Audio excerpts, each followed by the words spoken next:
Thank you guys for joining me today in the Boston QZ, where we're going to discuss The Last of Us, the TV show version, but also I'm sure we're going to reference the game. And that's the first thing I want to talk about. But first, I want to introduce my esteemed guest today, Matt Reustle, who you may know from Colossus, his new Making Media podcast. He's done business breakdowns episodes and probably other things I don't know about. Hi, Matt. Pleasure to be here. Thanks for the invite. My next guest, known as Tinker Thinking Online. You can find his writings at tinkerthinking.com. Go check it out. Go buy his books. Follow him on Twitter. It's great stuff. Thanks for joining me, man. Cheers. So I was just loving this show and I started writing about it on Twitter and started noticing other people, posting about it on Twitter or DMing me about it. I figured I'd make a little Avengers kind of crowd of Last of Us fans to discuss it. So the first thing I'd like to do is kind of go around the horn and talk about what we knew about the game maybe before the show and our kind of general thoughts about it. I'll start with this. So I love the game, and weirdly enough, I never played it. But back before I had kids, I could actually go on Twitch and on YouTube and watch other people play video games. A guy I loved, his nickname was Day9, and he used to do a bunch of StarCraft analysis and gameplay and stuff. And once in a while, he would play some other game, right? And so he played The Last of Us. I thought, I'll just check it out, see what it is. And I ended up watching his playthrough of the whole game on YouTube from beginning to end. And that's how I experienced it. And I loved it as a kind of a media franchise that in my head was kind of up there with some of my favorite movies. And the more time passed, the more I was afraid that it would age badly. In my head, I saw certain scenes, and once in a while I'd go on YouTube to watch that scene. And it's like, oh, okay, the graphics are aging, right? And so at some point in the future, it's going to be hard to get through that and the actual story. And so it was cool when they remastered it and all that, but I was afraid it would kind of age badly. So when they announced the show, I figured that would be kind of like the canon version that doesn't age too much, right? Because reality filmed through a camera kind of stays the same. Love that they got Neil Druckmann, who at the game studio co-wrote the game and co-created it. I love that they got Craig Mazin, who did the great Chernobyl, which works really, really well as a drama, right? It's not 100% scientifically accurate, but as a drama, it's one of my favorites. And clearly, these guys, they have great chemistry. They love the source material. Lots of shots from the TV shows are shot for shot what's in the game. I love that they got many of the voice actors from the game. They didn't just do the voices. They actually had motion capture suits, and the actors who played Joel and Ellie, they actually did all of the scenes. And they found roles for them in the show. Like Game Joel is Troy Baker, and he plays the main henchman of David the Cannibal, right? The guy who gets the cleaver in the neck. So that's actually Joel. Meryl Dandridge, she plays Marlene, and she's the only one who plays the same character in both the show and the game. Game Tommy is Jeffrey Pierce. He plays Perry. That's the bearded guy who is the main henchman of Kathleen in the city where Fedra was overthrown. And the best for last is Ashley Johnson, who plays Ellie. In the show, she plays Ellie's mother, right? So the OG Ellie gives birth to the new Ellie, and that symbolism of that is so great. That kind of blew my mind when I found out about it, because I thought they only picked an actress that looked like Bella Ramsey, because they looked the same. And then it's actually the voice actor for Ellie. So anyway, I'm going to try to keep some for later. So the last thing I want to mention is that almost every change that they made from the game to the show, I think were good changes, and they made the TV show better, because some stuff works as a game and not quite on TV, right? So we can discuss that as we go through the episodes, but that's kind of like my intro. What about you guys? So I did not play the game, which made it really interesting for me. It was completely new material. And what you just mentioned there in terms of, I would reference those as somewhat Easter eggs, something for the OG fans that did not have any impact on me. And it's really interesting to hear that, because I've been trying to understand a little bit better about how Marvel has done this so well. And I don't think it's just there's this huge franchise boom with superheroes and they just happen to be sitting right in the middle of it. I think Kevin Feige has actually been a mastermind in terms of turning that whole franchise and all of the characters around it into much more powerful and valuable things that you can monetize, not just for the existing fans, but for new fans, like putting myself in that category. And it's by using, he said this before, when you have Easter eggs, they can't really interrupt the content for somebody who's new and watching it for the first time. They shouldn't need a glossary for watching any new material. I certainly didn't hear. What attracted me to this show was the showrunner being the same showrunner as Chernobyl. And I definitely like prestige TV, but I actually have a really short leash for whatever reason My wife isn't a big TV watcher, so it needs to clear a high hurdle because I'm going to be watching it late at night and by myself, and I really need to be into it. And after 2 episodes, I was definitely into it. After the 3rd episode, I was hooked. And my main takeaways from this are, one, pandemic content hits a little different nowadays. There was something about that initial spread and contagion where it was the first time I was watching it post-COVID and saying to myself, yeah, there's a little bit more reality to this now and it stings a little bit more.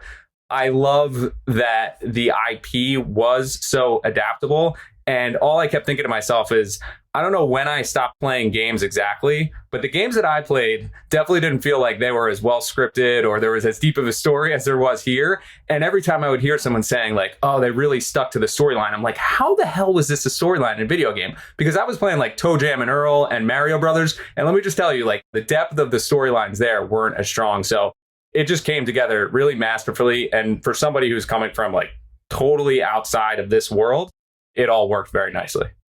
I love it. And I love that you didn't play the game. So as we go through, there's sometimes I want your perspective, right? Because I knew what was coming at certain of the big like reveals or twists, but I had to imagine that for someone who didn't know, it must have hit very differently. How about you, Tinker? I was in the same boat. I didn't play the game at all. I didn't even know about the game and just started watching the show. But as you were both talking, it occurred to me that playing a video game is a bit like writing a short story in some regard, and that there has to be enough flexibility in the world of the video game in order to make it interesting. But if you have like too much flexibility, it can actually be super boring. You can suffer from the paradox of just having too much choice. So there has to be this balance between giving some direction, but enough freedom so that a player has enough agency that it's actually fun, as opposed to just a mouse in a maze that has no dead ends kind of thing. I was thinking about that as I was watching the show, and I did have the same thought where like, how can this be so much like a video game? Because like episode 3, for example, which is just a masterpiece episode, how does that translate into gameplay? Like that's basically a montage over the course of 20 years. And it's really about the depth of this relationship between these two men. And it's like, this is a phenomenal piece of television, but which one would I be if I were playing the game of this episode? I'm not even sure how that would work.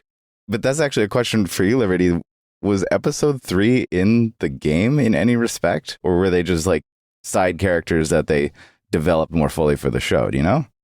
That's a great point, and that's part of my notes, right? Because I hadn't seen the game in like over a decade, so I had to go back on YouTube and rewatch parts of it to be sure. And episode 3 is a great example of something that wasn't in the game, as in the show, that they expanded on, right? Because in the show, they allow you to move around perspective. So you see people in the 70s talking about it. You see in Jakarta, right, when the outbreak. And in the game, you stick more to Joel's and Ellie's point of view. That's the difference. In the show, in the game, I mean, you get in there and you see someone who hung themselves. So yes, who's that? And then Frank or Bill says, oh, that was my partner, right?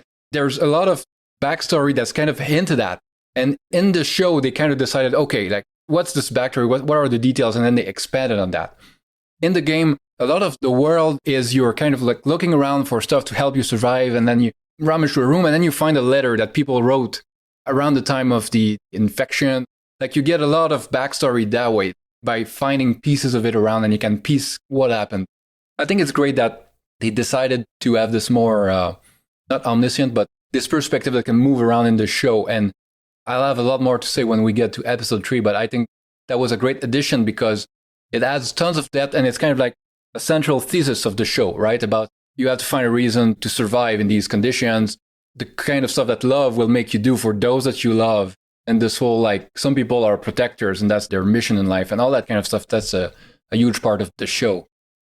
It seems there's another part of the formula here that just occurred to me while you're talking, that with a video game, a large component of it has to be that it's a puzzle that the user has to solve in order to be captivating.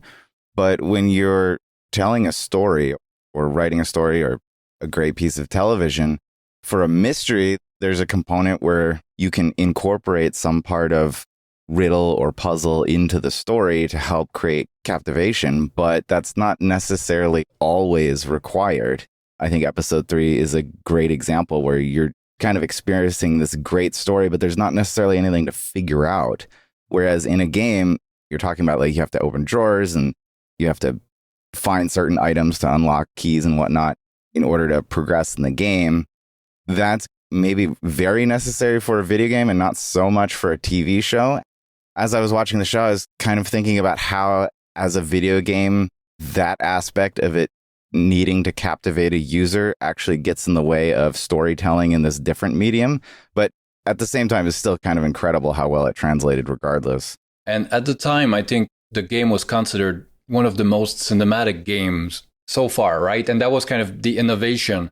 You still had some mechanics where like you're protecting Ellie and you sneak around and you try not to get eaten by clickers and infected or raiders. That's the more traditional part of it. But they had these great cutscenes that were very similar to the show in many ways. And some are shot for shot exactly the same, right? They reproduce like the poster on the wall and this and that. And like the clothes that they wear, everything has been reproduced greatly. And that part was super cinematic in the game. So that was too hard to adapt. The big changes from the game is in the game, you kill a lot more infected and you kill a lot more raiders all the time. And that's part of like, you need something to do. But in a game world, as the player, you kind of have a different suspension of disbelief than in a TV show. If on TV you saw Joel kill like 50 people just to get somewhere, it wouldn't hit the same, right? When he has to do certain things later. Or if you have to kill lots of infected. Well, in the game, if you die and you respawn and you die and you respawn, and you can do that a whole bunch of times. In the show, like you can't do that, right? So you have to keep the level of menace that the infected have. So there's a lot fewer of them. And when they show them on the show, they're basically terrifying. You almost die every time one is shown.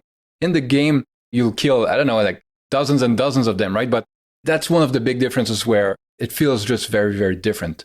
And they couldn't have adapted too directly. There's two sides of it. There's the active entertainment where you're playing the video game, you have control over the world. And then there's the passive entertainment where you're following this storyline as a viewer. And they really seem to thread that needle well, where I think to your point, you can't have too much story development in a video game because you're sitting there saying, well, I want to watch the cinematic scene, but I want to fast forward through it and get back to playing my game and discovering new things. Whereas in television, you're stuck there, you're watching, and you want to be entertained for every side of things. So I do think it's kind of like an interesting point and why I think historically it's been hard to adapt video game material into successful IP in the entertainment world, but they did it really well here. Yeah, I can't think of anything that comes close as a game that's been adapted for another medium. You didn't like Doom with The Rock? I haven't even seen that one, and I'm like still playing Doom. You don't need to. It gives me an idea for an insane business model where you have a video game where you don't respawn at all. You buy the game, and if you die, the game is over. Imagine how much differently you'd approach that game where you hear from your friends, it's like, you got to be really careful because if you die, it's like over. It's like real life. That's like the arcades, right? You bring it back to the way old school. You know, you got to put another quarter in the machine. I guess so. You got to rebuy the game every time you die. I think there's a mode in The Last of Us, actually, which is like the super, super hard mode where you can't save. If you die, that's it. And that must make you play very, very differently. You don't have to buy the game again, but some parts are hard enough. And that's the fun thing about the gameplay too, is like you can just run around and bash everybody in your way, or you can sneak around and do these sneak attacks or avoid conflict. So you can play it basically the way you want to play it. But I want to move on to episode 1 because I have a question for you guys. When I first saw the game opens kind of like the show. You don't start as Joel or as Ellie, you start as Sarah, Joel's daughter. In the game, your character, like you wake up in your bedroom at night and you're this, 14-year-old girl, or I don't remember how old Sarah is in the game. And you're like, something woke you up. And so you go downstairs and you're looking for your dad and you go to the neighbor and the neighbor lady is acting weird. And so you play as Sarah. And then all hell breaks loose like in the show, right? And people start running around, explosion, stuff is on fire. And you're still Sarah and you're in the pickup truck as Sarah in the backseat looking around through the windows. And you see like all kinds of mayhem. And you die as Sarah in Joel's arm, right? And then after that, you start playing as Joel. And that was mind-blowing at the time, right? Games don't do that. The main character doesn't die, and the misdirection of it was great. So I'm curious if it hit you in the show kind of the way it did for me in the game back then. I will say, seeing the cover art where you see Ellie and Joel, Sarah is not there. So I did have questions over what happened. I thought it might be a case where she was nowhere to be found. She was lost, and they were going to be on this mission to find her. So I wasn't sure exactly what I was getting into there. But I will say, when she died at the end of the episode, it was like, oh, wait, my expectation was not that she was going to be gone. My expectation was going to be something else in between. And the character development they had there was obviously important and relevant, and they focused so much on her in that early part. So I think that makes sense now, hearing that in relation to the game. But it was definitely, I would say, something where I knew she was not going to be the main character of the show, just from seeing the visuals of Joel and Ellie all over the screen. You're too media savvy. Look at the poster.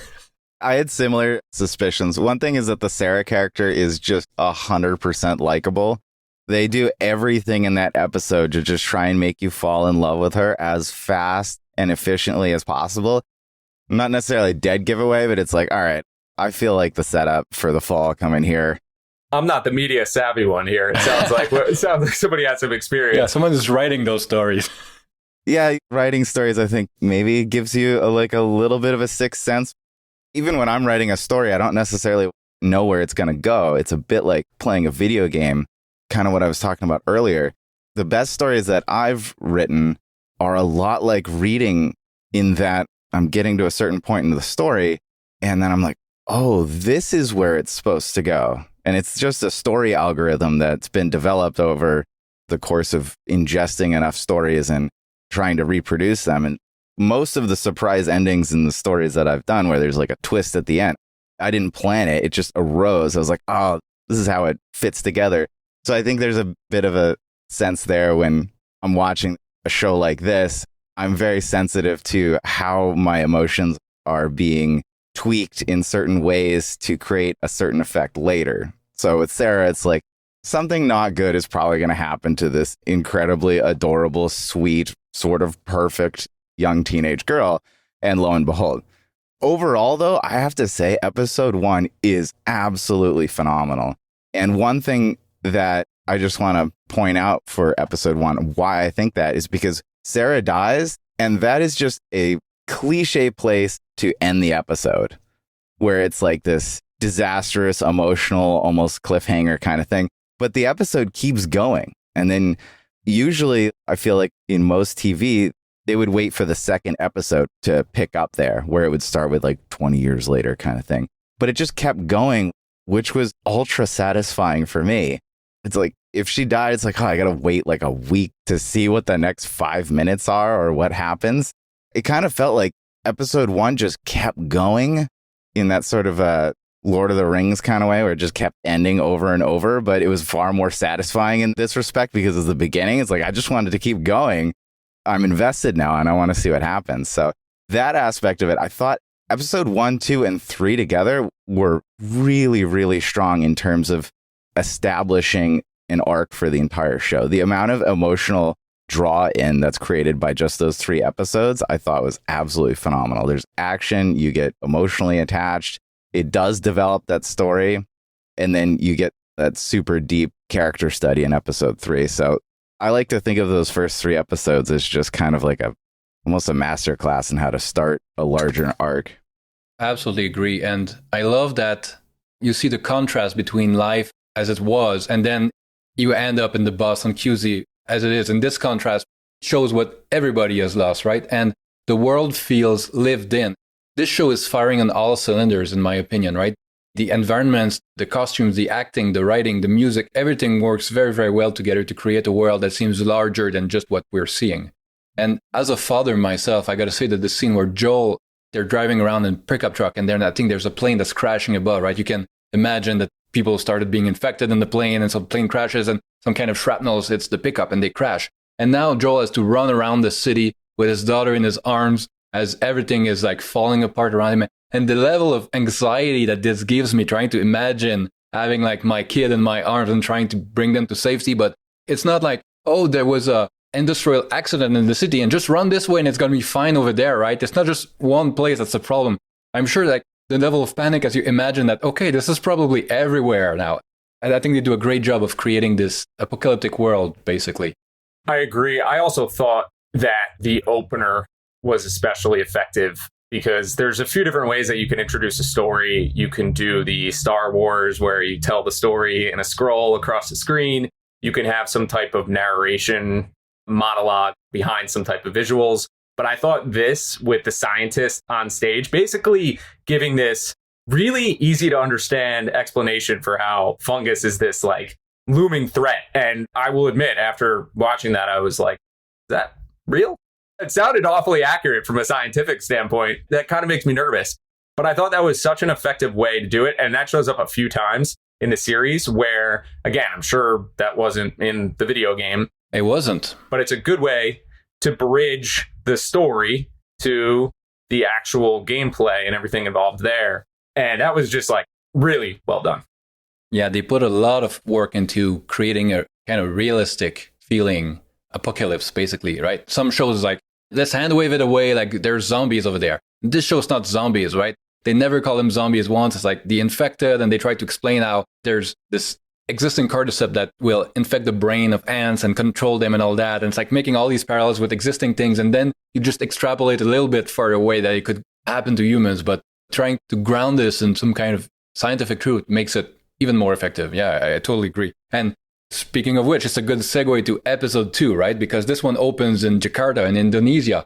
The military goes find this mycologist to examine something for them. And I thought this opening was also brilliant. It's not in the game, and it adds so much depth because in the game, you never know what's going on around the world, right? But this puts in context, okay, it may have started in some like flower factory and then they're shipping the flour around the world. And there's all these things where in the first episode, they talk about they want to make pancake, but they can't. And they want to eat the cookies. But it's probably one of the reasons why they didn't get infected while some of the neighbors were, right? Because I guess they ate low carbs. I don't know.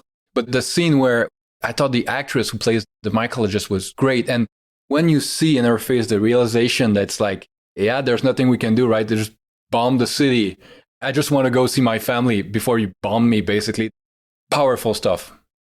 Big time. Big time. Again, similar type of mechanism to tell the storyline. Really effective. The actors and actresses that they picked for these. Great execution when she delivers that line in terms of, I want to spend time with my family, bomb the city. It's like, whoa. I think it's an effective use of the same mechanism where you're bringing in somebody to tell the backstory to this situation. She delivers that punch, which is bomb the city.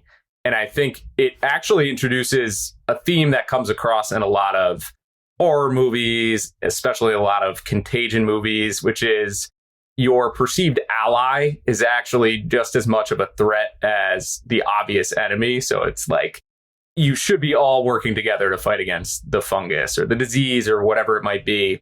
But then you quickly start to realize that the human race around you is just as much a threat to you now as the fungus is. And it's commonly used in other movies that fit in the same genre. And they introduce it in unique ways here as well, where you start to see it early on in episode 1, definitely in episode 2 as well. And then it's a continued theme throughout the show, which goes to your earlier point, Liberty. I think they did that really well because that makes you lean less on needing to see the perceived bad guys, the zombies. He doesn't need to be killing the clickers over and over and over again because he has another threat out there looming at all times. Yeah, it's pretty easy to imagine why Joel isn't exactly in love with Fedra and the government right after they killed his daughter. You get out of the zombies and then you see a soldier and it's like, good, great, we're saved, right? And then it's like, sorry, we can't trust that anyone's not infected, so we're just going to shoot everyone trying to come out.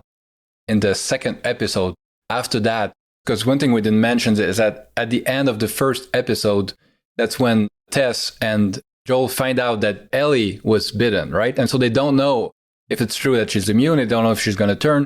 It starts with what I think is kind of like, it's almost a painting where you see Ellie sleeping in the green moss in a beam of light, and you have Joel and Tess on the other side in the darkness looking at her with guns, and they're like trying to decide what are we going to do? Are we going to shoot her? Is she turning?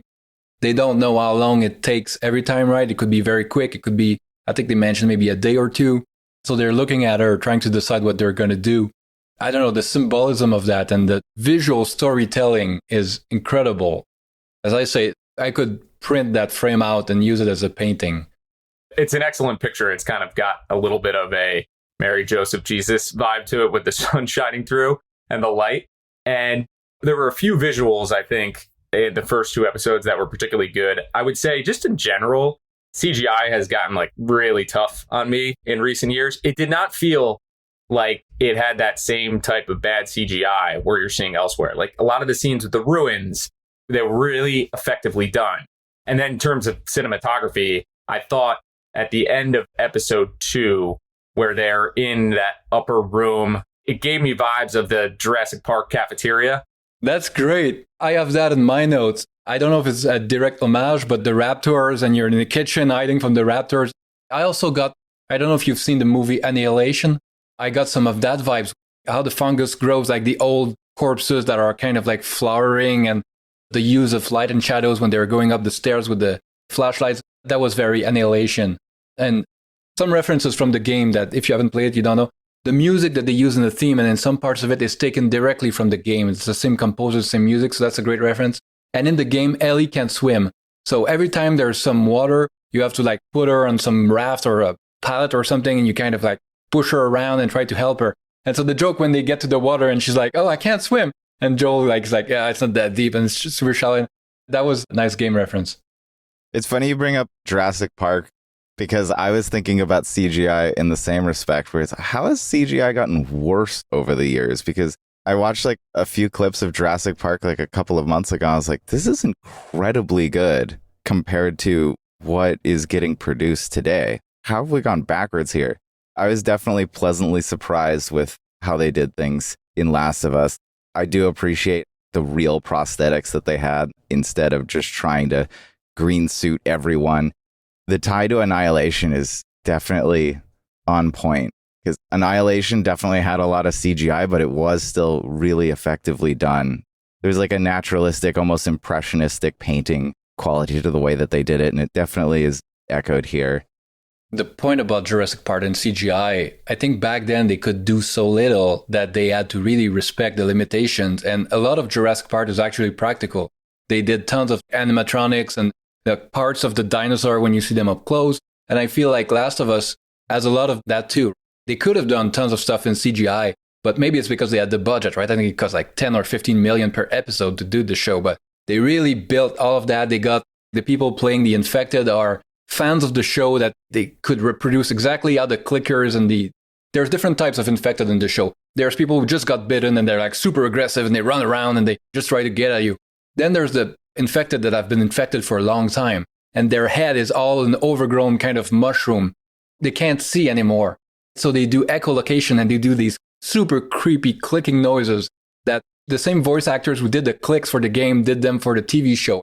They're very similar. And so the tension of like not trying to make sound, and then when he's trying to reload his gun and he's like holding his flashlight with his neck, and then it's a revolver, right? So he has to take out all the bullets and not trying to drop the shells. And the tension in the museum was very, very well executed. And I love that just one or two clickers are shown as like it's a formidable opponent. You're not going to mow them down quickly. You shoot and you miss, right? And then they're right on top of you. And so after episode 2, or the whole rest of the series, it's like, okay, I'm afraid of infected now. They could have gone a very different direction, right? The Walking Dead, where like, oh yeah, there's 50 zombies over there, let's go mow them down. But I prefer this approach. One thing that immediately comes to mind is with the Matrix. I felt like from 1 to 2, I know Neo got more powerful, but it all of a sudden it just went from like, okay, Neo's got to be afraid of agents, to all of a sudden like, no, Mr. Anderson is completely fine. If an agent comes by, he can kill 500 at once. I was like, wait a second. It feels like this got a little bit stretched because now even some of the compadres of Neo don't seem to have as many problems with agents. So they didn't fall into that trap here. No, and the end of episode 2, where it was just the first time they saw infected and Tess has been bitten. And then there's the, I'll stay behind and try to help you with my last remaining like lucid moments. I thought that was very well executed. And the infected kiss, right? That's an image that's, it's hard to get out of my head with the kind of tendrils that come out of the mouth. That was pretty gross. What do you guys think of that one? That was disgusting. It was very effective. I did think the actress who plays Tess did an excellent job in those last final moments where you can really see like her psychology is kind of getting split, where clearly the cordyceps is taking over her sense of motivation in some respects, but there's that last little bit of who she is still like hanging on to control of her right hand trying to light that lighter, whereas like her face is kind of like just gone except for like the little bit of that terror in the eyes.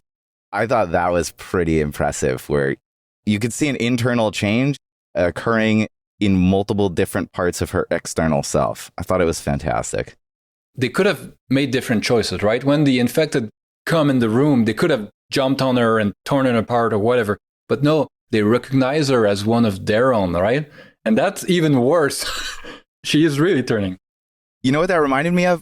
From the Alien series, where the aliens will recognize if a human has an egg inside of them. They just like know. They won't attack that human because of it. I was instantly reminded of that. I was like, oh, that's so creepy how they just know that they already have another one. Another aspect that's pretty cool, and they changed it a little bit from the game, but it's that coming in, you kind of get that the central relationship in the game is between Joel and Ellie. But it's not like Joel is like, first time he meets Ellie, it's like, hey, like, you're my daughter now, right? It starts from very, very far, and Joel is actually trying not to like her and not to open up to her. The first thing that they do is like he points a gun in her face and steps on her knife. They're kind of swearing at each other.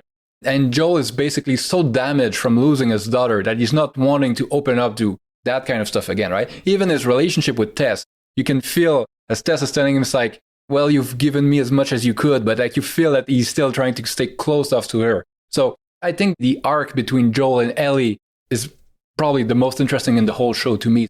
We can see where it starts from. And I think we can go to episode 3, which to me is, as you said, Tinker, to me it's the masterpiece. It's kind of a standalone episode in many ways, but it's also central to the whole show. And a parallel I've seen a lot, and I agree with it, it's like, take the first 10 minutes of the film Up by Pixar and then stretch it up to a whole episode where you see the whole basically life of a relationship and a couple. It was really, really powerful. And it's another one that showed that what some people lost from the life before, some people kind of gained it. Because Nick Offerman's character is one of those preppers who's like kind of super happy about the end of the world. He gets into a kind of routine where it's like, okay, I'm going to be alone. I'm going to enjoy it. It's going to be fine. Kind of like Joel, he's not trying to open up to relationships. He's trying to chase away Frank's character as quickly as possible, basically. But it's the central theme. As I was saying, it's like the ones you love are what gives you this reason to keep going, right? In that world. And what this love will make you do, right? All of the violence and all that stuff. And search for meaning. Yeah. It's a funny kind of thing because in this apocalyptic world, Bill and Frank have kind of won because they die with the one that they love after having lived pretty much as long as they could in as good a circumstance as you could imagine in that world. So they're the two that won, right? It kind of shows how everything is relative because compared to our life, it seems like a pretty difficult life.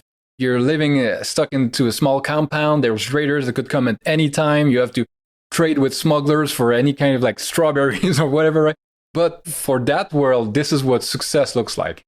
I think why this episode is so effective is because it's effectively a giant montage. I have a big problem with montages because they are incredibly deceptive. The quintessential montage is Rocky getting into shape before his fight in that movie. The thing that it does that is kind of insidious for the human mind is it really skips over all of the important tedium and the logistics that are required for real human growth and improvement to happen.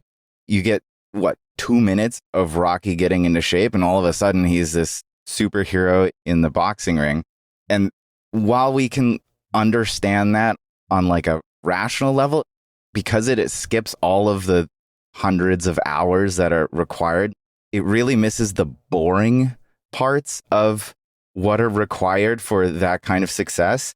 That's the primary reason why I really usually don't like montages. But when it's that montage is spread out to something so long as you get with episode 3, it allows you to delve into you just get more of the boring parts in a really good way. For example, like just the raw logistics of how Bill has arranged his prepper life is extremely satisfying for me because it's like, okay, I get that this is possible, but I really need to be sold on how it's possible in order for it to be believable. And you get to see every little detail. Like he goes back to the power plant and like turns his gas back on. And it's like, yes, thank you. He's the sort of person who knows exactly what got turned off and what needs to get turned back on. And he's just got everything actually mapped out and is very convincing. Are you trying to say that Kevin McAllister in Home Alone did not have a plausible way to keep out two burglars? Because I will say, Bill moved atop my power rankings in terms of best home protection system above Kevin McAllister after this. I agree, though. Those details were so important and so key. Going to Lowe's and buying the fence and just huge. A good counter example, you bring up Home Alone. I was having dinner with friends the other night and we watched Indiana Jones and the Last Crusade. Great movie, but there's just so much that's just entirely, incredibly improbable to the point of what? This makes no sense on so many levels. It'd kind of be interesting, what if that movie was remade by someone who was very serious and tried to iron out all of those logistics? Kind of wonder what that would look like. Luckily, that wasn't the case with episode 3 here, where everything was so nicely laid out. I almost even wanted more of the logistics. It's okay, well, what were the hunting patterns and where was the whole garden to have this many vegetables? I know you need at least a third of an acre for planting in order to get that many vegetables, but then he's in Massachusetts, so does that change it? My mind is going through all of these practical details, but it was extremely satisfying in that regard. Bill and Frank, they could get their own prequel spin-off show where you see the 20 years that they spent together in that little town and all the adventures, right? I'm sure they had to skip over a lot of stuff. They could imagine a lot more stuff. What killed me at the end of the episode was the mix of joy and sadness. I think I've always been like this, but when something is just sad, okay, it can be really sad. But when it's joyous at the same time, right? Because you're kind of happy for them because they have each other and they're going out on their own terms, and the last day, the last supper, the music on the Nature of Daylight playing and all of that. It's I don't know how they could have done that scene better. The acting, I hope both of them get a truckload of Emmys because I haven't seen something this powerful on TV in a long, long time. Yeah, I didn't know Offerman had that in him. And Murray following up the White Lotus with that was really, really damn impressive. Just some funny little anecdotes about the episode. When Ellie first basically stabs the dead wounded in the beginning of the episode at the basement of the deli. So me not having played the game, I actually thought that was Frank the whole time. So I'm wondering, how the hell did Frank end up in the deli? There's some type of visual similarities there. So I'm waiting for how this is going to end up happening. It's going to be some tragic story where he goes into town on their last day, he falls through the floor. Oh, wow. So these are things where you don't play the game and then you get surprised. And then to close out the episode, that letter was just phenomenally written. And I have this particular appreciation for people that don't necessarily get along with each other, but respect each other. And I think it can happen in a lot of places in the world. And it's very hard to do that. If somebody, you don't see eye to eye with, or you just they bother you, they've rubbed you the wrong way, to be able to still respect them takes a lot of character. And you might not be able to do that until the very end of your life, when you're writing the letter and actually saying that. But then that line, we are protectors. That's what we are here to do. God help any motherfuckers that stand in our way. That was just I got a jolt of adrenaline reading that. And it was so key to the storyline and everything. Incredible execution. Was the letter in the game?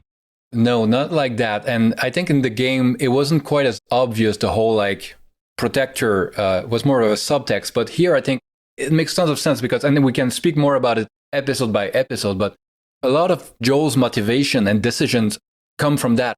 I have to protect Ellie. What can I do to do that? Or I don't believe I can do it, so I'm going to try to find someone else to do it. It's really made explicit that some people's, what they're best at in life is basically protecting someone else, right? And we see where that goes. But anything else on episode 3 before we move to 4? I love that point, Matt, you brought up about how two people can really dislike each other, but still have a respect that overrides all of that.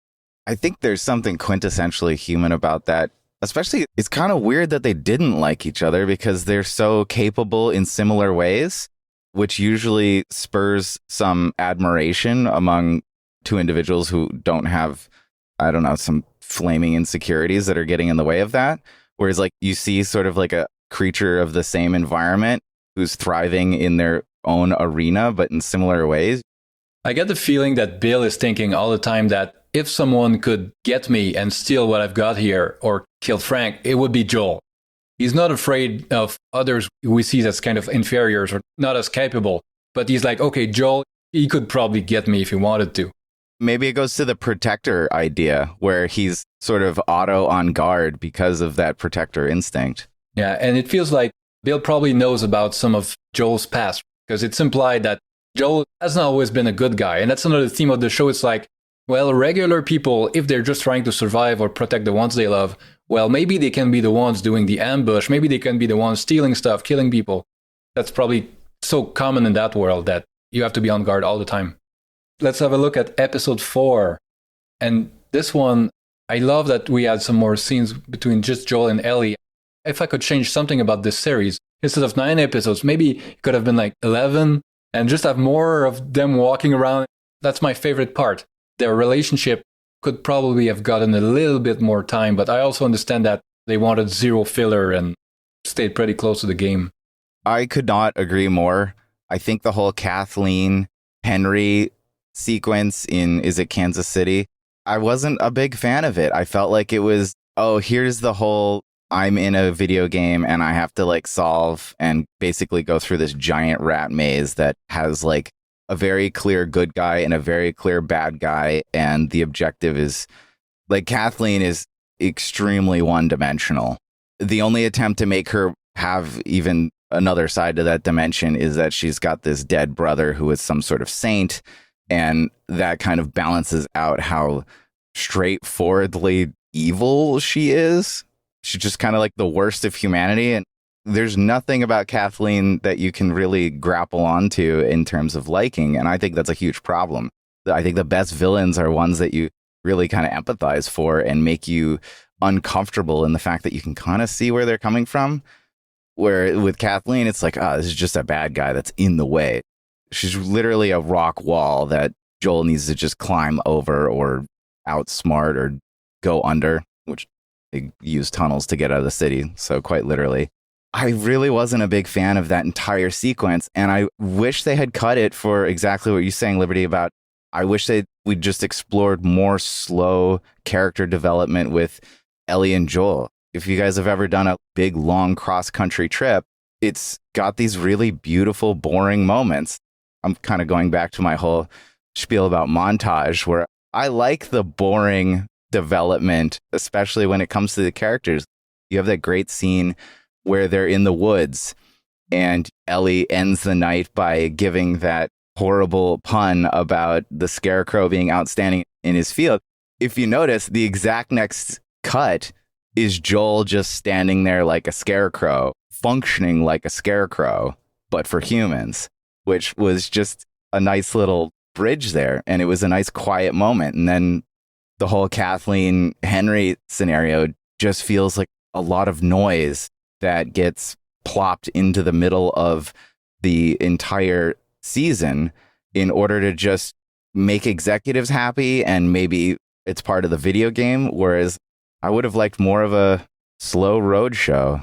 The episode did have Cormac McCarthy, the road vibes, very much so, where it was like you were going in that direction where it was nice, long, drawn out, like character development.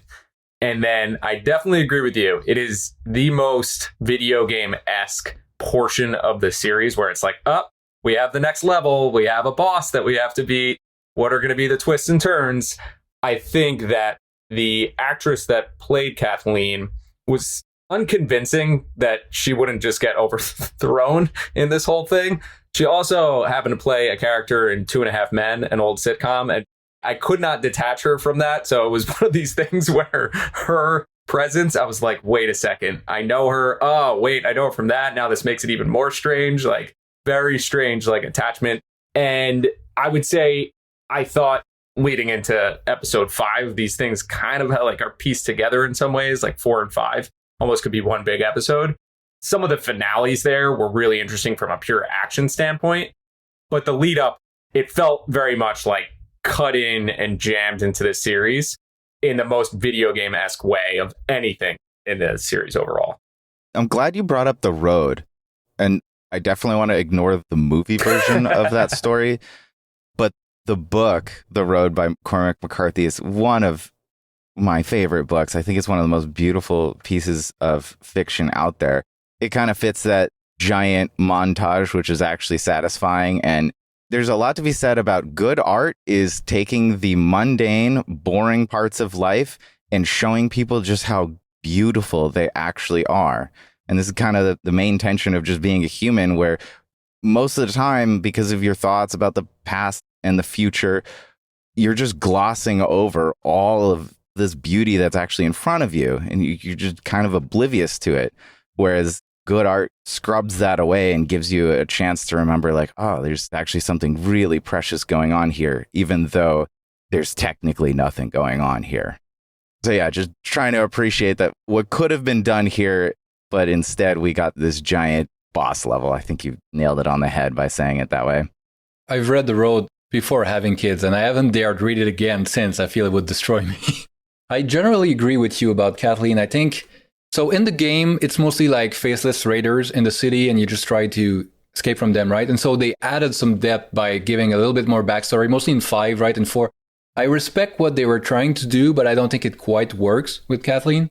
I think what works really well is the ambush, where they drive into the laundromat, and then there's the scene with Brian pleading for his life. And that part is like, that's one of the things that humanizes the enemy there, right? They're just people trying to survive, right? And they're doing bad things, and then you can figure out that Joel did some of the same things, right? When he says, I've been on both sides of the ambush, right? That's why he knew it was coming. And the scene when Brian is like pleading and saying his name and talking about his mom and asking for their name and we can be friends, that to me was like another scene that I haven't seen something like that on TV in a long time, right? Where at first you're like, oh yeah, shoot the bad guys over there. And yeah. And then, oh shit, it's real people. And you see it from Ellie's point of view at first on the other side of the wall. And then it's Ellie who has to come save Joel. And the way that Joel skips over being happy that Ellie saved him to being mad at himself for failing as a protector, to me, that's another like hammering the theme of the show. It's like, that's the kind of stuff that makes Joel want to give the job to someone else later. We'll talk about when he tried to get Tommy to do it. But to me, that was very realistic, where as a parent, if I was put in that position, I would be mad at myself for just getting in that position and having my kid have to do that kind of stuff. I think the whole arc with Kathleen is, like, if we zoom out a bit, I think it's interesting the point they're trying to make about, like, so they overthrew Fedra in that city because like they were kind of bad and evil. And then it's kind of like the human thing where when you're fighting evil, there's always the chance that you become evil. We've seen that in world history where like you overthrow some dictator or some bad regime, but then the new guys become just as bad and become dictators themselves. And I get the theme that they were going for.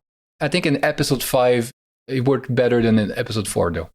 I would agree. And I think one of the things that you hit on there that was interesting in that ambush scene, which becomes a bigger theme of the overall show, and I don't know that I've seen this executed as well as I did here in any show or any movie, is actually killing what you could argue are the innocent.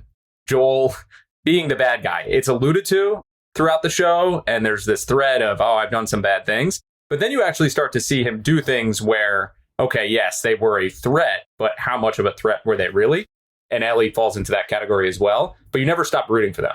You could easily take a movie and spin it in terms of put it on different characters, and Ellie and Joel could be bad. They could be really bad people. But they were so effective at basically like drawing this out in a really slow way, giving you an understanding of as to why they're making the decisions the way they are. And that was one thing that I hadn't really considered, especially with that ambush scene that starts to play out for the rest of the show. I think it also gives a sense of how dangerous the world that they live in is, because your survival could rest on like a single decision, a single thing, right? You don't hear the guy coming, or, okay, you leave him alive because you want to show mercy. And then he tells his buddies, oh, they went over there, and then you die, right? It feels like the decisions that they have to make are life and death, basically every turn of the way. One thing that I'm reminded of, if you just think about people's level of stress, it's been 20 years since this happened. And you hear of the stories of when London was getting bombed during World War II, people get really inured to it to the point where they'll just walk through a destroyed part of the city just to, like, they're delivering milk or something. And meanwhile, there's like air raid sirens going off and they're like calm as a cow kind of thing. So stress levels very quickly reestablished to a certain level. And that relates to something that always confuses me in nature, where you'll see a predator in close vicinity with its normal variety of lunch, which is very much alive, but it seems like they're just hanging out. And from the perspective of a creature in society, it's always like a little confusing to be like, why isn't the predator chasing the prey right now? That's kind of just the natural way of how stress levels are working there. And I guess they just have an unspoken set of signals where it's like, all right, things are kind of cool right now. Not hungry right now, but maybe that'll change soon. Yeah. So I'm kind of wondering like why we never get to see something like that in a post-apocalyptic story like this, where every single time you have humans that come into contact, there's instantly like super high stress. I guess it's because technically two predators, when they come into contact, there's instantly that sort of spike in stress in terms of like territory and dominance. I guess it would have been interesting to have a sort of scenario where there's clear enemies who are just maybe exhausted and decide to ignore each other. Like two naval ships sailing past each other in the night, and the only two people awake are the ones at the helm. And they're like, I'm not going to wake anyone up because I don't want to deal with what's going to happen kind of thing. It's like, I'm going to nod to this person, hope that they are just as exhausted as me, and we're going to sail past each other and live another day. It's like trench warfare in World War I, right? Where they had truces and for Christmas and they sing song, and both sides, if anyone fired at the other side, they would get reprimanded by their own side. Like, don't break the truce. We're not dying right now. Let's not do anything to change that. It's interesting. I hadn't really thought about it that way, but I do think it makes a lot of sense. It comes down to heart rate. Certain predators just have this really low heart rate prior to actually making the kill. But then you actually have the prey where, like, my dog was up 3 times last night because she heard like a screeching from outside of our window. And I could feel her heart, and it just like fires up immediately, goes bursting. So there's like a predator versus prey situation. But I did think there were interesting pieces in this episode, like when they got to the classroom and they were just hanging out. To me, I was like, why aren't they more on alert here? But maybe it's because they have their tribe and they felt comfortable with their tribe versus like engaging with another tribe where, like, back in the day, predator versus predator. So there were instances where I thought that either Joel and Ellie should be more on alert or bigger groups should be more on alert, and they weren't. And maybe that's where it comes into play. But it is an interesting point overall because, like you said, people actually adjust fairly quickly to some of this stuff in reality. It's been 20 years, so would people be this tribal still? Because the infected seem quite well managed. I don't know. They were hanging people who left the QZ, and like the first episode's like, it only takes one, right? That brings the infection inside, and then the whole thing could fall apart. If we move on to episode 5, which is kind of like a continuation of the 4th one, I thought that Henry and Sam, the actors, did a great job there. And in the game, it's a bit different. Sam is not deaf. So I thought that was a great decision, a great change, because it makes the big brother feel that his younger brother is more dependent on him, right? And there's a kind of parallel there with Ellie and Joel. It was very interesting visually to see them sign to each other, and maybe sometimes like Sam doesn't always hear what's going on around. And I think trying to imagine a young kid trying to survive in that kind of world, right? Because as a father, I can't help but think about what I would do if my kids were in that situation. To me, that part was very affecting. And the actor playing Henry, I don't know, he felt very charismatic and very sincere. I thought he did a great job. I thought those two performances were very strong, and the tandem was very strong, similar to how Bill and Frank gave a parallel to Joel and Tess. This gave an interesting parallel to Joel and Ellie. So I thought there was something interesting there, especially how they established some type of similar bond where there was like a separation, but there was a bond. I also thought it humanized Ellie a little bit. Like, there were stretches of the show where I thought to myself, like, oh, her character tendencies are getting really stretched here. So to then have her interact with another child, which I think is the biggest thing. Like, if you're someone who's younger interacting with adults the entire time, and somebody who hasn't seen the world in the way that those adults have, you might have these weird, odd tendencies like she does. Whereas when she's interacting with another child and she shows that like mentorship. It's a good reminder that she's a child too, right? She's only 14. And once in a while that comes out, she has to kind of suppress that in the environment just to survive and to be tough. But give her some quiet time, and then she reverts back to being a kid. Exactly. I thought that was pretty interesting from a storyline. And then just in terms of the actual cinema, the sinkhole and everything happening there, like the World War Z type final scene, that was pretty impressive. That was pretty cool. And that did it for me for a show where the action was very like thought out. To have a big sequence like that executed as well as it was, I was like, wow, that is some pretty damn insane TV right there. So I did like that payoff at the end. Two thoughts on that one.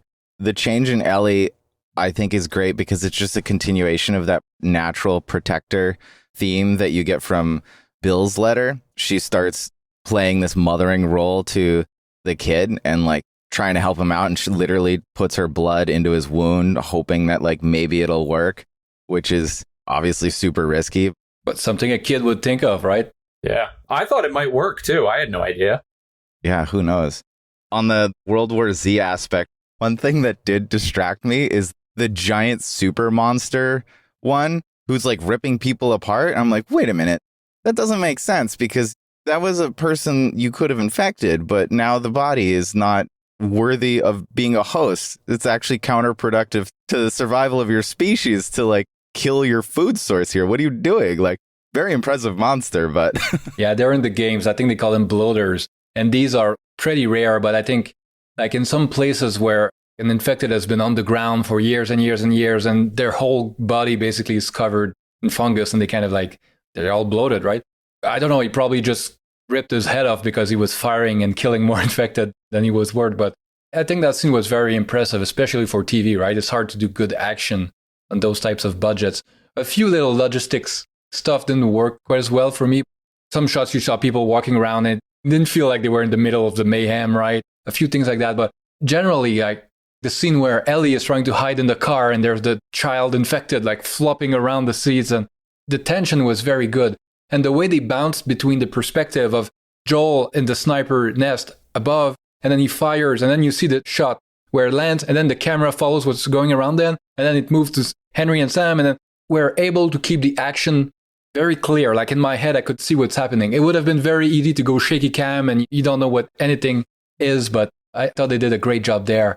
The only thing I wish they had used a bit more is the big truck with the plow that says run in front. To me, that's iconic from the game. And I wish they had used it a little bit better because it was set up super great. You see it run by in the 4th episode and you see it again. And they did a good job with it. I wish you had a few more seconds of that iconic shot. Another thing I love was the underground, the kind of classroom or daycare or whatever. I thought that was a great way to tell so much backstory without any words, right? You just see, and you can imagine the whole spin-off show about living under there with trying to take care of children for years and how terrible it must have been, basically, but you still try to let kids be kids, right? So everything's colorful. There's like soccer goals on the wall, and then there's a rule, right? Always make sure the doors are locked and all of that. And I don't know, it's so sad, but they tell it all without basically any dialogue. Yeah, I think they do a good job in general. As you mentioned, having a deaf character makes you focus in on physical emotion. And Pedro Pascal as an actor, I mean, he wears it all on his face, especially in the early episodes where he says so little, but he's so effective at showing emotion or anger or frustration or even doubt that I think overall they did a really good job with that across all of the actors. And because in this world, there's a kind of karma where anything good that happens, you know, something bad is going to come back. Joel and Ellie meet this duo that could have been like, oh, yeah, we're going to go on the road together and help each other. And we have different skills and everything. And then when Sam and Ellie are writing basically late at night, and it's like, he asks like, is it still you inside when you turn into a monster? And then you realize, oh no, he's been infected. I don't know. That's another tough one, right? It's in the game too, and it's just as tragic there. And then when his own brother has to shoot him, it's like the whole protector thing again, right? The worst thing you can do as a protector in that world is to fail. It was a really intense scene, not something I expected. And that was, I think, what the show did effectively throughout was either characters I didn't expect to pass or people I expected to be in for longer or to part ways. To see these fairly like innocent type deaths was something that I thought constantly surprised me. One thing I was surprised about overall is that it's very clear when someone's been infected. Like someone has to get bitten and the skin has to be actually ripped in order for someone to be infected. So it's a very black and white scenario there where there's so much more opportunity for suspense and just tension if it's not so clear. Like maybe if you've been in the same like room as an infected, like we all know where this is going, where it immediately creates this cloud of confusion and suspicion where you have to rely on people's narratives and your level of trust with regards to how valid you think their narrative is. And so that really puts a strain on the human relationships.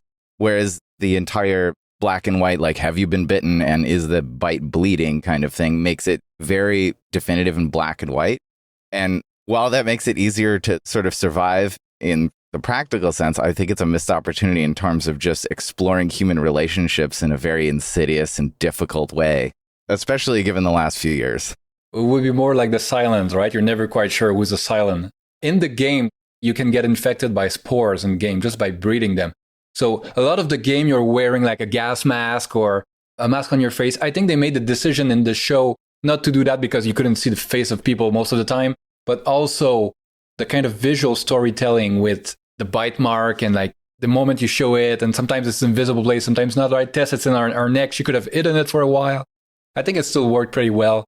Like the logistics of like, okay, you're in the museum, right? Are you just breathing in spore all the time? Like it would have been harder scientifically to convince you that these people have not been infected yet. While in the game, it's easy to suspend disbelief. Like, okay, you put on your gas mask and game mechanics mean that you're safe. But we know from the past few years that like, even if you wear a mask, you can still get it. It's airborne. Yeah. So episode 6, I love that it starts with a time jump and the whole thing is different, right? The color palette is now snow, you're outside.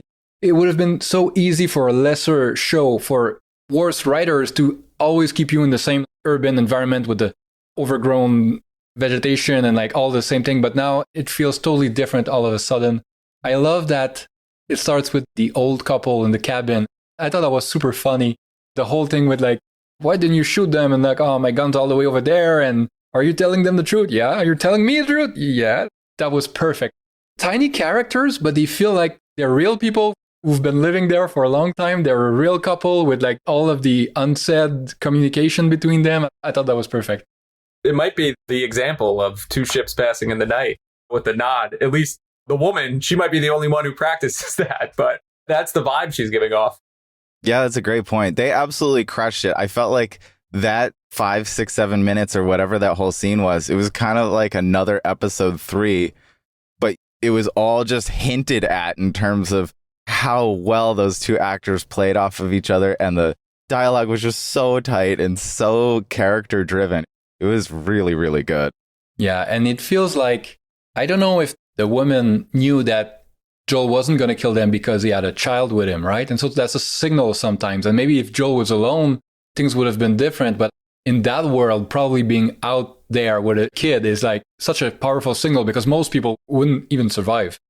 It also made me think a little bit about whose lives changed the most in periods like that or in an environment like that. Their lives probably changed the least. You know, like They were probably doing the same thing they were doing before, maybe with some slight alterations. And yeah, you have to have your guard up a little bit more, but maybe she was acting like she would have if some strangers showed up at their doorstep 25 years ago. Now they just don't go over the river. She was phenomenal because I also got the sense of her enjoying it, being like, whoa, this is an interesting day. This is far different than the last few months. I'm curious what's going to happen when my husband comes home. Yeah, no fear at all. And then the next big section of this episode is when they find the kind of commune where Tommy's living. Deadwood. Yeah, basically they find Deadwood. Oh, wow, that's a crossover I want to see. I thought the biggest character moment there was when Joel basically tried to dump Ellie with Tommy and convince Tommy to bring her to the Fireflies. And Adam lived through the show. So far, you could be like, okay, he's just like, he doesn't care about her. But it's the opposite. I think he's trying to dump her on Tommy because he loves her so much that he can't lose his daughter again, right? He doesn't trust himself to be able to do it. He doubts his capabilities. He finds Tommy to be better at it, or at least he doesn't want the responsibility. So I thought that was very interesting writing. This one didn't really work for me because you basically take a situation where you've been trying to find your brother for so long. She is the cargo along the way to find your brother. And now you're going to show up and send off the cargo and your brother into a dangerous situation without being with them. And I was like, I don't know if that makes a ton of sense. If they don't come back, you're going to feel pretty bad about yourself after that. So that was one where I was like, I get the plot line and the story, but if I have to zoom in, I was like, wait a second, why would he send Tommy? No, that's a good point. I think you could argue it's like, okay, Tommy knows the era really well. He's done it before. He can probably do it faster without Joel. Or Joel is like so insecure about it that he's like, okay, I'm just going to be a net negative on this, right? But I agree with you. It's a little bit like it had to happen this way for the plot. But I still think it's powerful. Just the whole thing of like, I don't even trust myself to keep her alive. You see the doubt starting to come in. The big shouting match that they have in Ellie's room is like taken from the game shot for shot and line for line. It's exactly, even what she says at the end, the wording is weird, but it feels like something someone would say in the moment. Joel is like, oh, what do you know about loss? And like, he's trying to be like, I lost Tess, I lost my daughter. Like, the subtext is like, I'm not going to lose you, right? And Ellie, she answers something like, what do I know about loss? I've lost everybody that I've loved or that cared about, everyone except fucking you. And that's powerful, right? And that's the thing. When you love someone, you don't think about trading them for a stranger. So the thing that Joel is trying to do is kind of forced for him because he's trying to deny that he loves her. He's trying to pretend, no, this is just cargo. Tommy's better. He's going to bring the cargo. But when he's probably had the whole night to think about it, so he's in the stables the next morning just pretending to be there for no reason. And when Ellie picks him in a fraction of a second, in a millisecond when given the choice, that's a perfect character moment for me. It's like, yeah, she loves Joel at this point. She's not even considering going with Tommy, even if Tommy was much better and younger and whatever. There's also the aspect that Joel was really disappointed when it became clear that Tommy was now married. They're at the dinner table or whatnot, and Joel's like, do you mind if we just have family? And Tommy's awkwardly like, well, we're all actually family here now. And Joel is clearly disappointed. He was envisioning when he was reunited with Tommy for it to be far different than it actually unfurls to be because Tommy now has these other connections. Maybe that's a part of how it could be believable where he wants to, oh, well, this relationship with Tommy isn't what I thought it was going to be. And I'm insecure about being the protector of Ellie. Maybe I can just like pair those two disappointments together and be done with it and go off on my own and be miserable. You kind of see it over time too with his panic attacks. And it's like, he's really a broken man, right? He's lost his daughter. He's almost lost Ellie a bunch of times. He's lost Tess. He's like, I'm no good at this, right? I don't even want to be close to it. So maybe that's the way to make it believable. He's adopting that LA bank robber, Neil McCauley. Don't let yourself get attached to anything that you can't run away from in 30 seconds if you feel that heat around the corner, right? That's the vibe he's trying to give off, but he can't quite stick to it, just like good old Neil couldn't quite stick to it either. Yeah, episode by episode, you see him open up more and more. So episode 7, which is another kind of, not a bottle episode, but almost, right? Where this one wasn't part of the original game. It was a DLC. It was kind of like a separate chapter that you could download afterwards, which is the story of Ellie and Riley in the shopping center. And I don't know, I can totally see how, to some people, it would be one of their least favorite episodes because there's not much Joel in it and it's totally separate from the main storyline, but it really worked for me. I thought it fleshed out Ellie a lot and it gave answers to some of the things that were hinted at, right? When Joel asks her, like, have you ever killed someone before or stuff like that? Or were you alone when you got bitten? Like Tess was asking her, all that kind of stuff, you get the answer here. And they did a really great job with the actress who plays Riley. I think their chemistry was great. And the whole backstory about Ellie in military school and how she was trying to figure out which side she would go, it really worked for me. I'm curious how it worked for you guys. I loved it. I absolutely loved the episode. I thought it was a very nice foil juxtaposition to episode 3 because it had a similar sort of feel. It was cast back in time. It's basically completely dedicated to backstory. And the thing that I loved about it is they didn't show me the one thing that I really, really wanted to see by the end of the episode, which was clearly Ellie killed her friend Riley or had to do that just by all the implications of the conversation between her and Joel about it's not the first time I've done that sort of thing. the whole episode is kind of this just heartbreaking anticipation of this horrible, horrible thing that slowly reveals itself that's going to happen. And then at the very end, they don't show you it. It's just left completely implied, which is simultaneously infuriating, but I think it was the only way to do it so effectively. I thought it was great. I loved everything about it. Another thing in particular is you get to see Ellie just so enthralled with things to us that are boring. Goes back to that whole idea of we kind of become blind to these marvels that surround us all the time. I can see a city right now, and if someone from a couple hundred years ago could see this, they'd be absolutely mind blown. Whereas me, I'm just like, I've seen this before. You get to see those revelations again, which kind of trigger you to perhaps reflect and be like, maybe there's a better way to look at the things that are constantly surrounding me. There was a lot in this episode that I found extremely satisfying and quite effective. Yeah, I gotta agree with you about, like, I was sure that it would show us maybe at the beginning of episode 8 or something, but now that I think back, I'm glad that they didn't, because whatever we imagine is probably more powerful than seeing it anyway. And just imagine, right? As a teen, you feel things so powerfully, right? Everything for the first time. Imagine being at the peak life moment of young love where you love someone and you learn that they love you back. And isn't it the most amazing thing in the world? And then moments later, you know that you're gonna die together.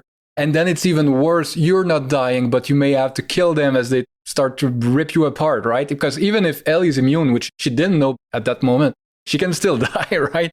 Hard to imagine something more tragic. I wasn't as high in the episode, and there were a few reasons. I thought that it came really late in this series. Like, it was information that I felt like would have been useful to me a bit earlier on. There's a way to weave it into the story. It felt like it was coming so far down where I had already been introduced to Ellie. I kind of knew her personality, her style. Yes, it filled in some blanks, in terms of the jokes and her like style, how she was kind of edgy and a few other things. But I felt like a lot of that, to me, I had come to accept. So it was kind of like the timing of the episode was a bit strange to me. The other thing that I was waiting for, and I was hoping they wouldn't do, but they did. And I will say, okay, maybe they didn't go as extreme as they do in others, but like the common horror trope of like, gotta go to the mall, Dawn of the Dead, it's even Stranger Things, like the mall is where it's at, and everybody flocks. Civilization, whether they're alive or dead, are going to flock to commerce and capitalism and all this stuff. There was a little bit of that where it like stung me a little bit, and that I will say, like, the montages as part of this were not as bad as they can be on some of the others. But that, like, stung me a little bit, where I felt like that part was predictable. And then the only thing I would say about the end, not showing the choice to obviously kill her, was, like, was there any moment or contemplation? And I guess they kind of addressed this of, like, do we do this together? Is it like we both assume that we're going to turn into zombies. Do we just like end it together and make it poetic? I felt like they could have drawn that out a little bit more, and they left a little bit on the table. But that said, I was okay with the episode. It just felt, at the time, I remember watching it and saying, why didn't we get this a little bit earlier? Yeah, I feel the way that they tied it into that point in the show was Riley's speech about we don't give up, we stay together until the end. I think that's probably some of what was going through Ellie's mind as she was going up the stairs of the basement, and like, do I just, like, Joel is dead, right? He's basically dying, and she could easily give up. And I think that's what makes her like, no, not, we never give up. Basically, for the ones we love, we go until the very, very end. I think that's how they tied it, but right into episode 8, we're getting close to the final stretch, and 8 was quite the episode. This is in the show, and a lot of it is in the show as is, basically. This is one of the most memorable scenes in the show for me, like the madman with a cleaver and a gun trying to shoot at you in a burning kind of restaurant. To me, that's something I remembered a decade later. It felt so heightened in the game that I was wondering how they would be able to do it in the show. I think they did pretty much as good a job as they could. David, the actor who plays David, is very good at being like, he's almost too charismatic. And so you're like, oh, what's he hiding? And is he just like starved for an intellectual equal in this kind of like boring flock of sheep? And so that's why when he gets a chance to talk to Ellie, he's like, he figure out she's smart, basically. But then the more time passes. No, and that it's David the cannibal, the pedophile. This episode, well, first, I guess I'm curious, how did it land for you guys? What did you think of it? Matt's idea about timing for the last episode got me thinking that maybe that episode with Riley would have been good to have right after Ellie stabs the guy to save Joel, and then like get rid of the Kathleen Henry scenario and put that episode right in there. And then maybe stretch out the development of this whole interaction with David and his flock. Because I thought David as a villain in comparison to Kathleen was far more believable, because he's got this religious duality that is simultaneously like trying to do good, but is also undergirded with this foundation of disgusting evil. And I think it would have been more interesting to kind of expand that and at the same time like create even more tension with regards to like Joel trying to get back to Ellie and save her. Maybe that would have been more effective, but overall I love the sequence and how Ellie and David end up at the end and she kind of has to save herself, and then Joel is just a little bit late there, not in a bad way. She has to take care of the situation, and he kind of like catches her after the event in that really, really sweet moment. I thought the episode as a whole was just incredible. I'm just wondering if, based on what Matt said, if there was just more opportunity to explore it with more depth, if there'd been more room in the series by rearranging things and maybe cutting out less effective parts. Yeah, I got to mention something that you pointed out that I think is so great. The misdirection, that the way they go back and forth between Ellie and Joel, and they set it up as, okay, Joel is going to come in and save Ellie, but she saves herself. But then he has to save her kind of emotionally, right? The moment where he's like, I got you, baby girl, like that killed me. To me, that's one of the biggest emotional payoffs of the whole series. Joel has been trying not to get close to her the whole time. And then he's been melting kind of slowly and laughing at her jokes. And okay, they talk more. And that moment is like, okay, you're my daughter, right? And so to me, that's one of the highs of the whole shows. It also made me think the final confrontation between Ellie and David, where she kind of goes a little bit animalistic. I'm reminded of 28 Days Later, the sort of final sequence in there where the main character, I forget the name of the actor who plays it, but he kind of goes crazy to the point where you're wondering if he's infected in the zombie way of that movie. And Ellie kind of goes a little mad in order to save herself. I really like that. I wondered if the writers had this as a conscious decision where what we're seeing in terms of Ellie taking out David is actually, it's filling in the missing part that we didn't get with her and Riley, where it's like, she's done this before, but it wasn't a villain. It was actually someone else. So it's filling in that missing piece, but with rearranged characters. That was the thought and the feeling that came across, where you still get that satisfaction of wanting to see what you knew was going to happen. You're just seeing it in a different guise. And Ellie's done this before, which allows her to be quite effective when it comes to taking out David. It kind of made me wonder, it was like, was she this vicious when she was forced to take out someone that she loved? Which is a kind of a horrifying and terrifying thought. And for me, it made her reuniting with Joel and, his kind of sweet language there just all the more compelling. Maybe her taking out David and her going like vicious mode were we seeing what happened with her and Riley, where she had to kind of turn into this other kind of evil creature in order to carry out this horrible, horrible act? So for me, it was satisfying because it's like, oh, what I didn't get in the last episode, I'm getting it now, but it's sort of this shadow of what I imagine happened there. Yeah, they did a good job laying the groundwork as to why she would be capable of doing some of that stuff. Even going back to episode 3 in the basement of that deli, like I thought that was very interesting for her to kind of toy around with the zombie there. And it just meant like she was somewhat wired differently. Maybe it was an experience, maybe it was something else. And then laying in that Riley storyline, I think explained a lot of it. I thought your point on the effectiveness of David as a villain was excellent. It definitely gave me like Lost vibes. Like, okay, there's something about these people that have been here. And if I compared him to Ben in Lost, where it's like this leader, where these people seem to have some type of religious tie to him, and he's all knowing and what's going on, what's the backstory. There's some clear manipulation going on. It gets really, really freaking creepy with the cannibalism and everything going on there, which I wasn't expecting, but just added to it all. And then kind of seeing like, okay, now Ellie and Joel each have their own moments of insanity where they just go savage. Like Joel is a total unguided missile in terms of that murder sequence. And it's like, oh, damn, shit just got real. And then Ellie just does it herself where she uses her intelligence initially to like sneak out of it, throwing out the infected theme. And it's like, okay, now this clearly creates some type of issue between the two characters that are standing there.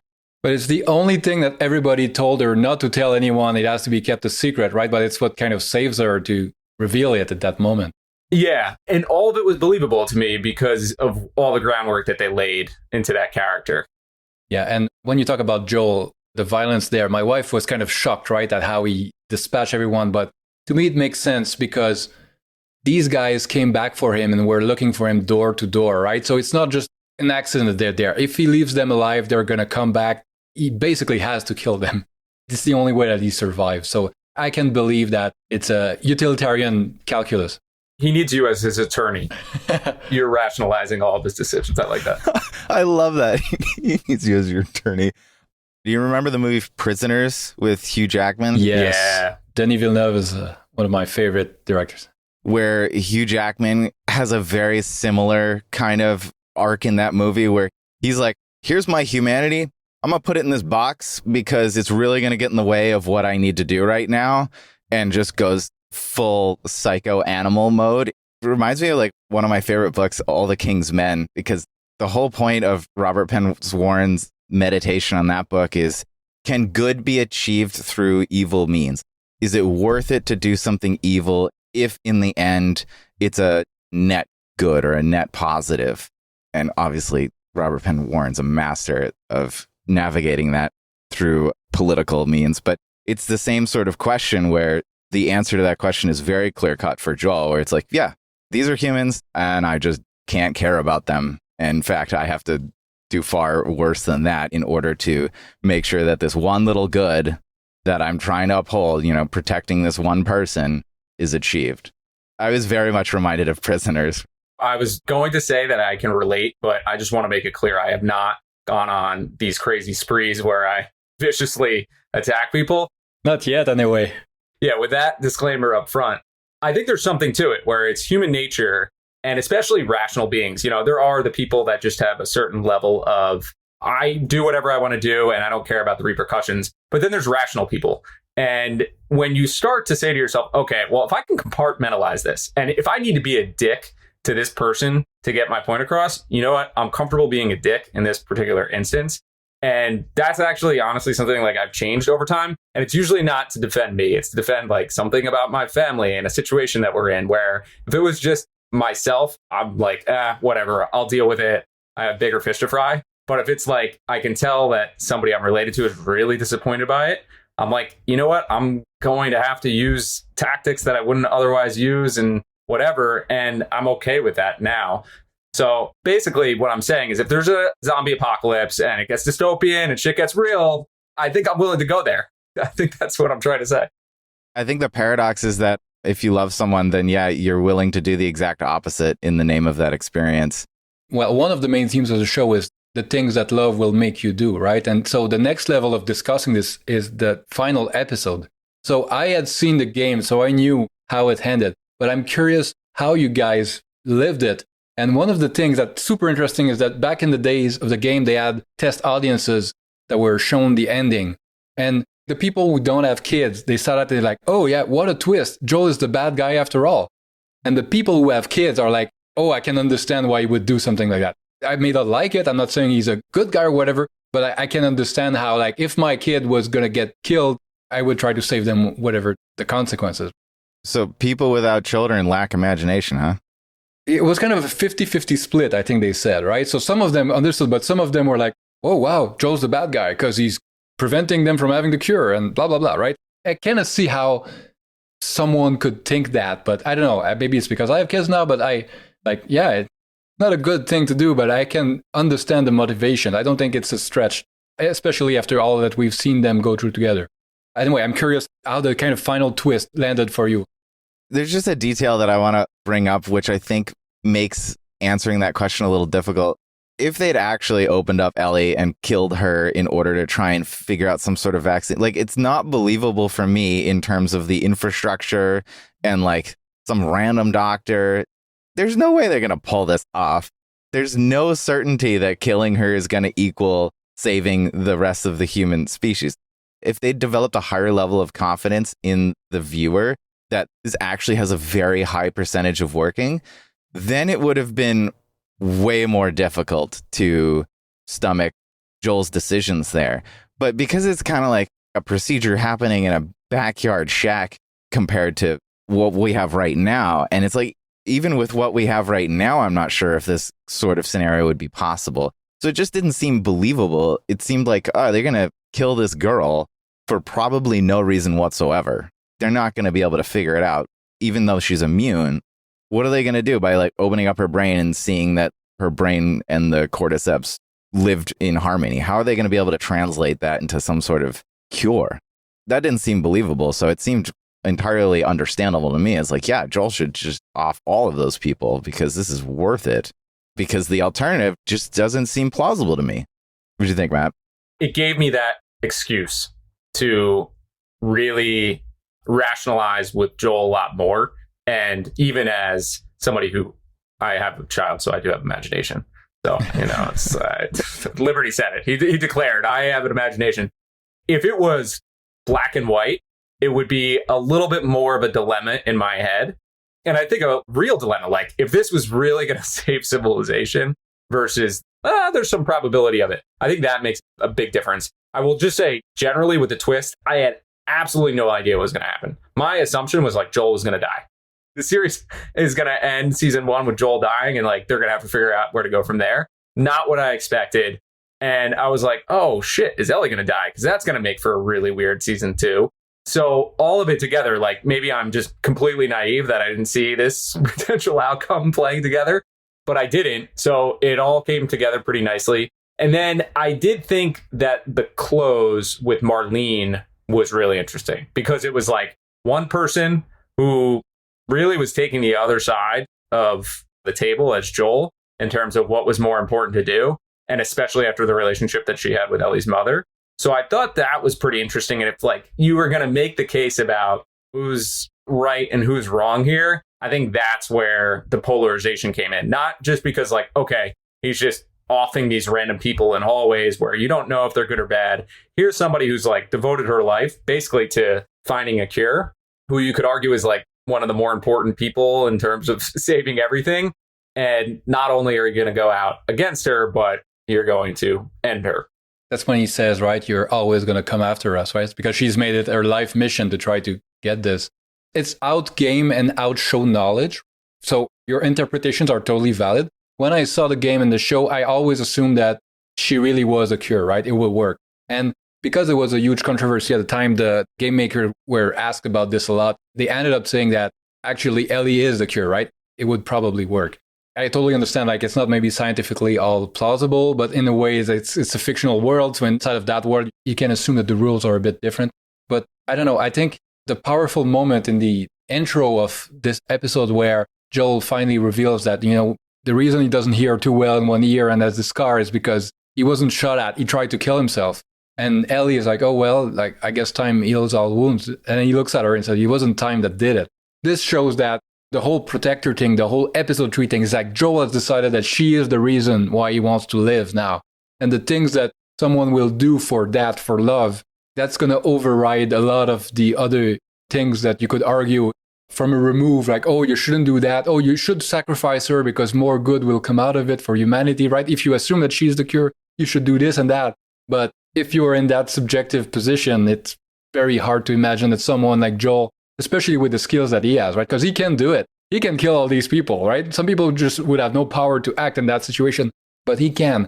And the way they shoot it when he does, it's not an action sequence with like the big music and they remove most of the sound. It's like a fall from grace type of moment, right? He's moving methodically, like you see the way his feet move, and it's a kind of like killer training is kicking in and he's just doing it like blank-faced and like no emotion. Like, you're in between me and my daughter, and I'm not going to lose my daughter again, and nothing else matters. I thought that was very, very powerful. Yeah, that line, "It wasn't time that did it," was excellent. Just incredible script throughout, and that one closed it out well. And that scene was pretty intense, but also the way he was so methodical about it. Yeah, and the doctor grabs the scalpel, right? And it's like, bang, like not even thinking about it. But the show also shows us that there's a cost to doing stuff like that, right? Because at the end, you can see the way Ellie asks him about it, like the relationship is damaged, is broken. She broke her trust, and there's going to be a cost to that. And I guess that's what we're going to explore more in season 2. I haven't played or seen the second game. I know that its storyline is much longer than in the first game. I've heard, I'm not sure if it's official, but that they're going to split it in 2 seasons. So we may get 2 more seasons of the show. But I'm curious, any final thoughts about the show as a whole, about this episodes, any expectations for season 2? Curious what you guys think. My view in general on seasons is like everything can be viewed in isolation. So whatever happens with season 2 will not impact season 1 to me. And I think it was incredibly well done. It made me really confident that maybe we're going to see some more unique ways of developing IP in the future, and think about how much was added to this storyline. And I get frustrated with the entertainment world and what gets greenlit versus what doesn't get greenlit. And I understand, from like just a pure capitalism financial standpoint, it's hard to come up with pure original stuff and then sell that. People want something to anchor to. If you can anchor to these, which were at one point original storylines, and develop them in really awesome ways like this, like sign me up for that. And I'm a little bit fatigued by everything that's happening with superheroes. This would be a very nice transition if we hit a cycle where these are done effectively and done well, going all the way back to the beginning. I'm happy to take Toe Jam and Earl and just run with that video game adaptation. For the real ones who know that one, I'll sign up for that and then leave the rest of the good ones to you guys. There's a Tetris movie coming, or is it the TV show? No, it's already out. It's on Apple TV. Oh, it's out. It looks good. The trailer made it look good. It's different. There's some entertainment value to it. So Matt, with your frustrations about like what gets greenlit and whatnot, and how to make sure creativity doesn't get voted out of the boardroom kind of thing, I think you'll really like The Offer, what Liberty and I were talking about before we started. There's an aspect of that whole show that really explores how the boardroom and the executive decision can really crush creativity. And it kind of requires sort of an unexpected set of luck or characters to kind of make it happen. With regards to that last part of the last episode where he lies, that was so satisfying, particularly considering my earlier concerns about like, it wasn't believable to me that like killing her would actually do any kind of net good. But then it's kind of made up by this ultra sticky human situation of like, he needs to lie because this girl is going to be destroyed for the rest of her life emotionally if he tells her the truth. So he's got to take that extra weight on him. It ends on an extra flavor of what this role of protector really means, is to not just shoulder this practical burden of physically trying to protect someone, but like this emotional burden of, I'm not going to let that weight be on you for the rest of your life. I'm just going to clap on another layer of ossification of my own soul and sacrifice that part of me so that you don't have to go through that kind of ordeal, which I really, really appreciated. But yeah, season 2, Matt, I think I'm totally on board with you, where it's like this thing can live in isolation in my mind. And if season 2 is like totally different characters and I'm not at all on board with what's going on, it doesn't really matter. I'm still going to appreciate this for what it was. Awesome. Thank you so much, guys. There's only one set of final words that we can have right now. Endure and survive. Endure and survive, right? Survive the podcast. So that's the start. Bye, guys. Awesome. Thanks, Liberty. Thanks, gentlemen.